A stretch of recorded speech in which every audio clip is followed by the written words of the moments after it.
একটা সময় ছিল যখন বেশিরভাগ ছায়াছবি সাহিত্য নির্ভর হতো।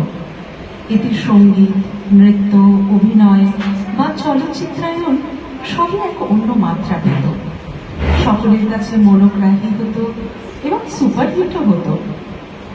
সেই রকমই একটি হল সাহিত্যিক শ্রী অচিন্ত্য কুমার সেনগুপ্তের লেখনীতে আধারিত প্রথম কদম ফুল। ছায়াছবিটির প্রথম চিত্রায়িত হয় 1969 সালে। পরিচালনা শ্রী ইন্দর সেন।